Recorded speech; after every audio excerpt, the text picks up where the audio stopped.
Hey, it's Patrick, and today I'm going to show you how to reduce the clutch pull on your big twin Harley using the Burly Easyboy Lite Clutch. And what this does is it gives you a mechanical advantage. We're actually going to take this cover off, and where the clutch actuator is inside, we're going to extend that lever a little bit, and it gives you a mechanical advantage. It actually reduces clutch pull by up to 40%. I've used these before, very effective. And if you've ever sat in traffic with a Harley or sat in line like at a parade or something like that, you know how much of a pain it can be to keep clutching in and out or trying to find neutral. This is a great way to make that clutch pull a lot easier.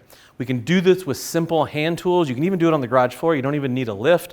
Any of the tools I use today, I'll leave in the description down below. The first thing we're gonna do is we're gonna get a 1/2 inch and a 9/16 wrench. We're gonna put some slack on our clutch cable. As you can see, our project bike does not have an exhaust on it. There is a chance your exhaust is gonna cover up this transmission end cover. You may have to take it loose, move it to the side to be able to get to this.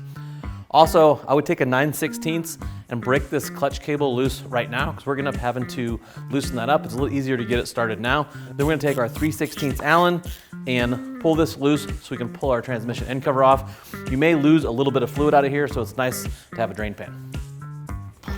That is terrible. So we're gonna get this all cleaned up. We'll spray this all out and wipe it down. A little sidebar pro tip here. Make sure you're changing your transmission fluid at least every 10,000 miles, maybe 5,000, or you get all this sludgy buildup. So after we get this all cleaned up, we're gonna take our snap ring pliers, pull this big snap ring out of here to get our ball and ramp mechanism out. Once we get that out, we're gonna be able to rotate this back like 180 degrees and pull the cable off of here. When you take this out, this is sandwiching 3 ball bearings. Make sure you hold on to that so those ball bearings don't go flying. And then now we wanna take the cover off of our clutch cable. Now we're gonna finish cleaning everything up, our ball and ramp assembly and our cover, and get it completely dry so it's easier to work with. So now we need to put our spacer on our clutch cable. We need to take this O-ring off. We're gonna slide our spacer on, then put our O-ring back on, and then we'll thread the clutch cable back onto the transmission cover. And when you tighten this up, this is only 3 to 5 foot-pounds. So with your wrench, just barely give it a little bit of a snug up.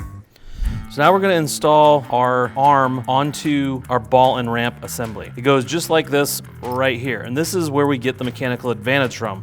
It's lengthening this out so it's gonna actually kind of pull harder. Comes with some hardware. This is a 5/32 Allen and a 7/16 nut. Put the Allen in through the bottom, put the nut on the top. I'm also gonna add just a smidge of Loctite on there to make myself feel better. And we're gonna torque these to 10 to 12 foot-pounds. So now that that's torqued, we can reassemble our ball and ramp and get it installed back into the transmission cover. We're gonna take this little piece, we're gonna put it back onto our clutch cable and flip it over.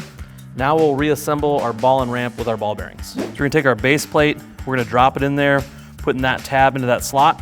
We're gonna put our 3 ball bearings in there. We're gonna hook the top piece back on to our cable, and then put the top piece in there and put our snap ring back in. Just make sure your clip is definitely in the groove there. So now that our clip's back in, everything's installed, we're going to replace our transmission end cover gasket. We're gonna put our cover back on, and we're gonna torque our fasteners anywhere from 84 to 108 inch-pounds. So now we gotta get the slack back out of our clutch cable up here. And we're going to run our adjuster down so it brings our lever out, and we just have just a touch of play in there. If for some reason you can't get all that slack out of there, they actually send a little spacer that goes on the top end of the cable that'll help you get that extra slack out of there. This spacer would slide over this cable and slide over that shoulder there, and then slide back inside the perch like that. Also, I will say this isn't a bad time to do a clutch adjustment. If you're up for it, we have videos on that. You can check those out. For us, we're just going to adjust our cable back out and get this wrapped up. Smooth. The last thing to remember is to replace any transmission fluid you may have lost during the installation. Other than that, we are wrapped up and done, and we have a new smooth operating clutch.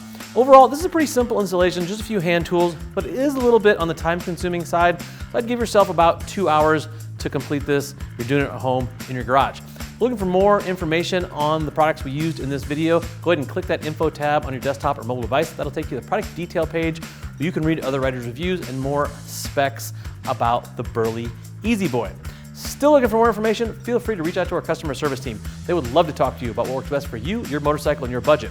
I am Patrick. Thank you for watching. Now go work on those motorcycles.